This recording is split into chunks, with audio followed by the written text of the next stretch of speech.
Kale lagun proiektuak nahi ez den bakardadeari aurre egin nahi dio arkitekturatik eta hirigintzatik. Eta hor, elkarlanean proposamen batzuk garatu dira. Euskal Herriko Unibertsitateko disiplina desberdinen artean garatu da, baina bestetik ere erakunde desberdinerekin ere lan egin dugu proiektu honetan. Hor, adin berri eta udaletxe desberdinak ere parte hartu dute. Beasain, Arrasate eta Donostia. Kale lagun ariak estrategian kokatzen den proiektu da, proiektu eraldatzaile bat. Eta bere helburua batipat harreman sozialak, bereziki intergenerazionalak, hirigintza eta bakardadearen erronkari heltzea. Kale lagun proiektua hirigintza ikuspegitik landu den praktika on bat bezala kontsideratua izan da Korale markoaren baitan. Koralek bakardadeari aurre egiteko Europako lurralde ezberdinen arteko praktika honen elkartrukaketa eta ezagutza komunitate bat sortza dauka helburu bezala.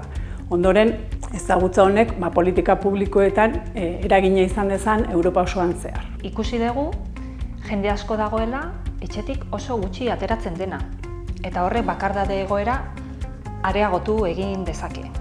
Eta bestetik, badaude gure herrietan ere espazio asko, plazak edo utxik daudenak. Eta horrek zer pentsatu ematen digu. Tokian tokiko azterketa egin behar da eta hor identifikatu ditugu pauso batzuk. Alde batetik, inkesta telefonikoak egin ditugu, bestetik, plazan edo espazioan bertan, beak eta ez parte hartzailea burutu dugu, ikusteko espazio hortan jendea nola erlazionatzen den, estazio meteorologikoak ere instalatu ditugu, zer nolako temperatura, haizea, hezetasuna dauden. Eta horretarako garrantzitsua da ere jakitea bertatik pasatzen direnei ere temperatura konkretu batekiko zein den bere iritzia. Guzti horren laguntzen digu gero diseinuan ajuste batzuk egiten. El objetivo del taller es realizar un proyecto de rediseño de un espacio urbano contando con las ideas y las aportaciones de todas las partes interesadas.